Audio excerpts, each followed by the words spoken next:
આચાર્ય સાહેબ, શિક્ષકો, એસએમસી સભ્યો અને વિદ્યાર્થી મિત્રો, મારો આજનો વિષય માં છે.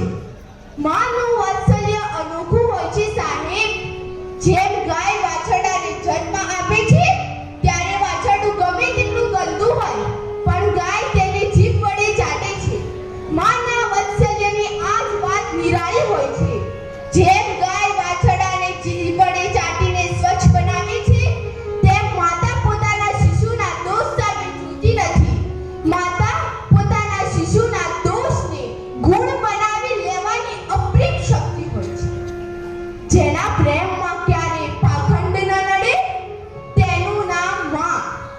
જો મારા નસીબમાં કોઈ દુઃખ ન હોત તો મારું નસીબ લખવાનો અધિકાર મારી માને હોત. મેં કદી ઈશ્વર, અલ્લાહ કે ભગવાનને તો નથી જોયા પણ મને ખબર છે કે તે પણ મારી માં જેવા જ હશે. દરેક કલાકાર પોતાની કલાકૃતિને કઈ નામ તો આપતો હોય પરંતુ માં જેવો બીજો કોઈ કલાકાર આ દુનિયામાં નથી જે બાળકને જન્મ આપે છે પરંતુ નામ પિતાનું આપે છે. માં એટલે ત્યાગ અને બલિદાનની મૂર્તિ કહેવાય કે ઈશ્વર તો સુખ અને દુઃખ બંને આપે છે પરંતુ માતા પોતાના બાળકને હંમેશા સુખ સુખ સુખ અને સુખ જ આપે છે. મદરનું એમ જ મહત્વનું છે સાહેબ. માં વિના આખું જીવન અધર છે. માનું દિલ નહીં દુખાવો અને તેને નીચા જોવા જેવું કામ નહીં કરો તો દરરોજ મધર ડે જ છે. માં એ દુનિયાની ફક્ત એવી વ્યક્તિ છે જે તમને ગમે તે ઉંમરમાં બાળક હોવાનો અહેસાસ કરાવે છે. મમ્મી, તમને નહીં સમજાય. આ વાક્ય બોલતા પહેલા હજારો વાર વિચાર કરજો સાહેબ. જ્યારે તમને બોલતા ન હતું આવડતું ત્યારે ફક્ત એક જ તમને સમજી શકતી. હું એ વાત ગર્વ અને વિશ્વાસ સાથે કહી શકું છું કે મારી માં મારી દુનિયાની સૌથી સારી શિક્ષક છે.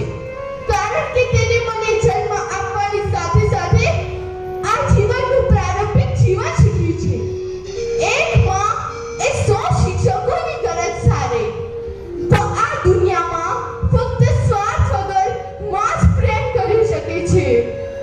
લાગણી સાથે આપે તે બહેન, ઝઘડીને આપે તે ભાઈ, પૂછીને આપે તે પિતા, પણ માંગ્યા વગર જે આપે તે માં. હાલતા ને ચાલતા તો મેં તેની આંખોમાં દુઆ જોઈ છે. હાલતા ને ચાલતા તો મેં તેની આંખોમાં દુઆ જોઈ છે.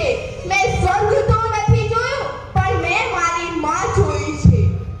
No one can achieve her status, nor can anyone be replaced. Mother are unique and phenomenal.